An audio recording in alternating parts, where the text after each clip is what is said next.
कौन कहते जीशु बापा जेबे के भी देखी ना हो आओ से गध छुआ केबे कहीं बसी ना प्रकार गोटे गध छुआ को आपण कौन करेंगे पाइबे ताकू कौन करेंगे आपण नहीं आस केतरा शिष्य माने जाउछन्ते दुईटा शिष्य माने कौन आदेश धरिकी जाउछन्ते कि गोटे गध छुआ नहीं कि आसीबा पाई गोटे ग्राम को तुम जाओ सेठारे केबे कहीं बसी ना प्रकार गध छुआटी तुम्हें नहीं आस बोलिकी प्रभु कहते क्या शिष्य मान को केजन को 2 जन को आज आम को प्रभु दीर्घ अनेक वर्ष धरी कहीकि आसुंट आज कौन घेनिकी आम तार छामु को आसुच आम शिष्य मान तो कहले जाओ तुम्हें से गध छुआटी की नहीं आस बोलिकी सदा प्रभु कहले आम कौन घेनिकी तार छामु को आसुचु गोटे भी आत्मा नहीं कि आसुचु कि आम गोटे परिवार भी नहीं कि आसुचु प्रभु एति कहते कि तुम जाओ से स्थान को से गाँ को आ कौन कर केही केबे बसी नहांती प्रकार गोटे गध छुआटी आपण पाइबे तांको कौन कर घेनिकी मो पाखक नहीं आसतु हालेलुया आम आज यीशु पाखु कौन है आसुचु आम निज को प्रश्न करवा आज आपणकर धन संपत्ति प्रभु ग्रहण करेंगे ना आपणकर टंका आपणकर सुना गहना प्रभु ग्रहण करेंगे ना आपण जो आत्मा को प्रभुकर छामु को नहीं आसबे से आत्मा को से ग्रहण करेंगे आज आम केतटा आत्मा तार छामु को नहीं आसलु केतटा परिवार को नहीं आसलु यीशु ख्रीष्ट को जानिले यथेष्ट नहीं बाप्तिस्म नहीं गले यथेष्ट नहीं प्रार्थना करदेले यथेष्ट नहीं मु प्रचार करदेले यथेष्ट नहीं आमे आज तार छामु को प्रभुंकर नाम रे परिवार मानों को आत्मा मानों को नहीं आसु गोटे भी आत्मा उद्धार करि पारुछु कि शिष्य मानों को जेते बेले यीशु कहले तुम जाओ सामना गाँव रे केबे केही बसी नथिबा गोटे गध छुआटी आपण पाइबे आ ताऊ कौन करिवे नहीं कि मो पाखो को आसंतु आ से माने कोनोसी विषय संदेह करि नांती गले से माने आओ से गध छुआटी को नहीं कि आसीबे नहीं आसिला बेले फिटेला बेले गाँव लोक माने पचारिबे किए कहले क्या नहीं कि जाऊच कौन ताके कहले आम प्रभु कहते जिते बड़े प्रभु को नाम शुणवे से माने छाड़देवे हालेलुया आपण गोटे उत्तम काम करला बेले आपण को आतंक आसव किंतु प्रभु जहाँ जनाऊँ आपण मानू ता मार्ग रे चलो ना प्रत्येक द्वार खोलाई हालेलुया प्रत्येक द्वार खोलाई किए भी आपणकर माने जीवन रे आतंक नथिबे गोटे गध छुआ तार मूल्य ही नहीं प्रभु तापर बसवा कौन कले शिष्य मान को पठेले जाओ गोटे सामना गाँव रे गोटे गध छुआटी पाइबे केबे केही बसी ना एमती गध छुआटी आप पाइबा नहीं कि मो पाखक आस गोटे गध छुआ को प्रभु व्यवहार करुछंती आपण को कहीं व्यवहार करेंगे ना मत कहीं व्यवहार करेंगे ना हालेलुया गोटे गध छुआ को प्रभु व्यवहार करुछंती गधटा सी आज कही था जोड़ाले तो आप गधटा तू गधटा आम कही था से गध पर बसवा यीशु ख्रीष्ट कौन कले 2 शिष्य मान को पठेले जाओ सामना गाँव रे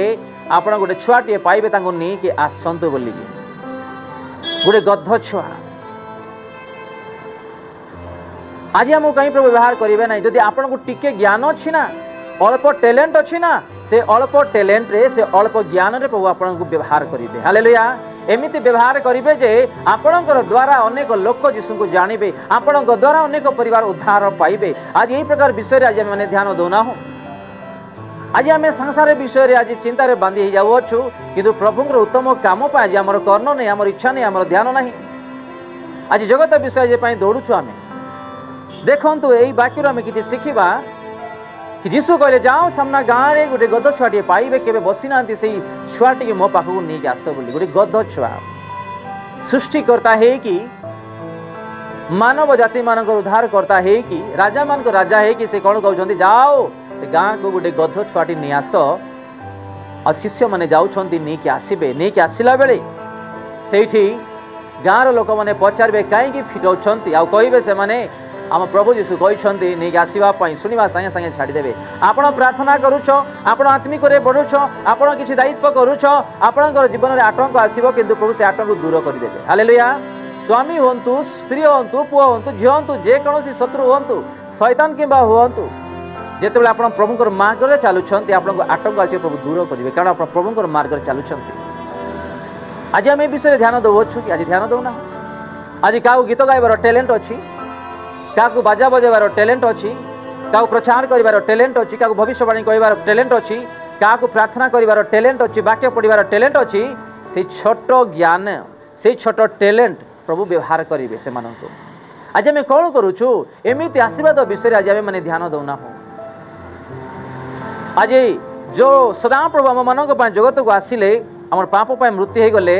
जो सदा प्रभु को पय हम किछि करिबा से बहुत बहुत आशीर्वाद करिवे एमती विषय के आज हम ध्यान दउना। हमर टैलेंट को आज कौन ढांकी के रखुछु गद छुआटी की प्रभु एते आशीर्वाद कले शिष्य मान को आशीर्वाद कले देखो आम मान कहीं आशीर्वाद न करेंगे आम भाग्य जदि आम जीशु को स्थान देवा आम हृदय आम परिवार आम घर जमती कि गधटीए स्थान देला ताको बसैकी नहीं गला जीशु को आम जीवन घेनी की नहीं जीवा केते आशीर्वाद विषय आज आम चिंता करवा। गोटे गध छुआ तार मूल्य ही नहीं जदि घोड़ा किणुचु आम माने घोड़ार मूल्य बहुत थी किंतु गधर मूल्य अल्प थी से अल्प मूल्यर गध छुआटू की प्रभु जीशु व्यवहार करुँच आपण मानक भी व्यवहार करेंगे। आज आम विषय ध्यान दौना आप मनुष्य को जहाँ भी परिश्रम कर कि भी मिल ना आप जगत जहाँ भी परिश्रम कर आपन को किसी भी मिल ना आप जीशु अल्प किसी आप परिश्रम कर प्रभु प्रचुर आशीर्वाद करेंगे। आज एमती आशीर्वाद विषय आज आम कहीं ध्यान दौना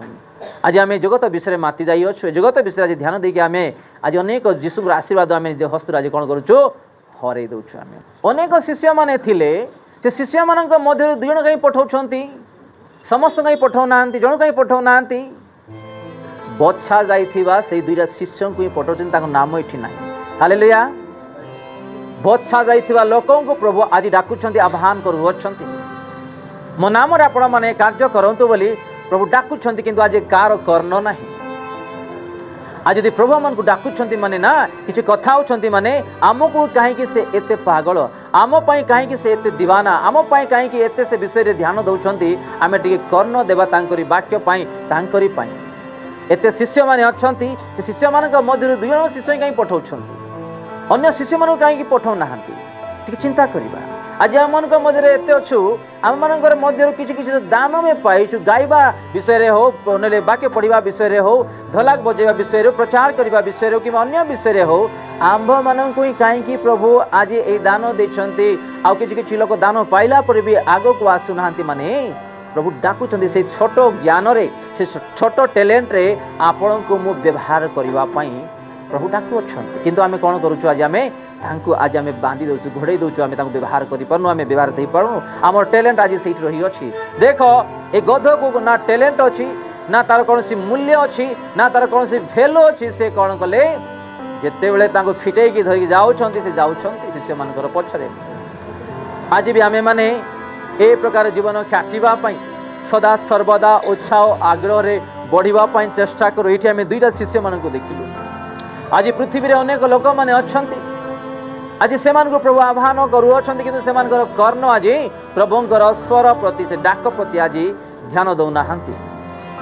प्रभु मो जीवन जिते बड़े कथा हेले मो सब किसी परित्याग कर पछे दौड़ा सकाशु आपण मानक आज मु पाई अच्छी आपण मानक भी प्रभु से टैलेंट द्वारा उठेवाई से कथा हुई आ से डाकुंट से डाकिबा पद को ध्यान दिंतु आपण माने आशीर्वाद पाइबे। से जेते डाकुंट ना तांगरी डाक को शुणु आपण माने से जहाँ दायित्व देवाई चाहूँगी ना से दायित्व को उत्तम रूपे आपण माने बहन करी आपण माने आशीर्वाद बढ़िबा चेष्टा करंतु। आज अनेक को प्रार्थना करिवार उत्तम मुख अच्छी कंठ अच्छी से शक्ति अच्छी किंतु आज से माने व्यवहारित हो पारु नाहंती। आज अनेक को वाक्य पाठ करिवार से वाक्य पाठ कले लोक मानक शांति मिलिबो से माने मु भी ए प्रकार वाक्य पाठ करी बोली से मान गोटे इच्छा से टैलेंट अच्छी किंतु लोक माने आज व्यवहारित हो पारु नाहंती। आज अनेक को गीत गाइबार आज अनेक को प्रचार करिवार आज अनेक को अनेक अनेक इच्छा अच्छी किंतु आज से माने बढ़ी पारु नाहंती प्रभु को पाई किछि करि पारु नाहंती। आपन को मु लिखि देबी जगत पाई आपण जहाँ भी परिश्रम करो किंबा आपणकर जे कौन पैसा अच्छी खर्चांत कर दिंतु आपण को किसी भी आशीर्वाद मिल ना।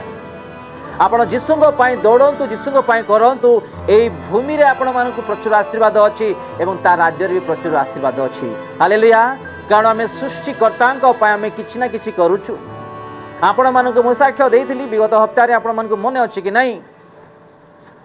ଗୋଟେ ପ୍ରଭୁଙ୍କର ଦାସ ତାଙ୍କୁ ହସ୍ପିଟାଲରେ ରଖିଥିଲେ ହଠାତ୍, ଆଉ ତାଙ୍କରି ଚର୍ଚ୍ଚରେ ଜଣେ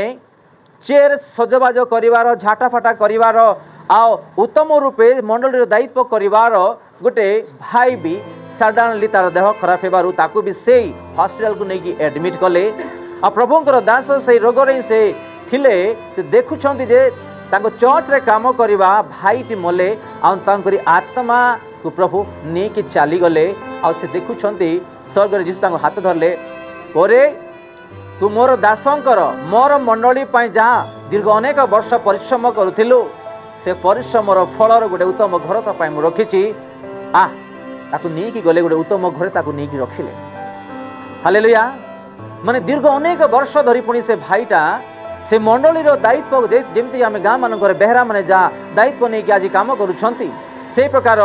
ଗୋଟେ ସହରରେ ଗୋଟେ ଭାଇ ଗୋଟେ ମଣ୍ଡଳୀରେ ଆରମ୍ଭରୁ ଅନେକ ପ୍ରଭୁଙ୍କର ମଣ୍ଡଳୀର ସେ ଦାୟିତ୍ୱ କିଛି କରୁଥିଲେ, ଆଉ ସେ ପରିଶ୍ରମ କରୁଥିଲେ। ଗୋଟେ ଦିନ ହଠାତ୍ ତାଙ୍କୁ ଗୋଟେ ରୋଗ ଆସିଲା, ହସ୍ପିଟାଲରେ ଆଡମିଟ୍ ହେଲେ। ଆଉ ତା ପୂର୍ବରୁ ବି ଦାସଙ୍କୁ ଆଡମିଟ୍ କରାଯାଇଥିଲା, ଆଉ ସେ ବି ସେଇଠି ଆଡମିଟ୍ ହେଇଥିଲେ। ଆଉ ଦାସ ନିଜ ଚକ୍ଷୁରେ ଦେଖୁଛନ୍ତି କି ତାଙ୍କର ଆତ୍ମା ମୃତ୍ୟୁ ହେଇକି ଆଗକୁ ଯାଉଛି।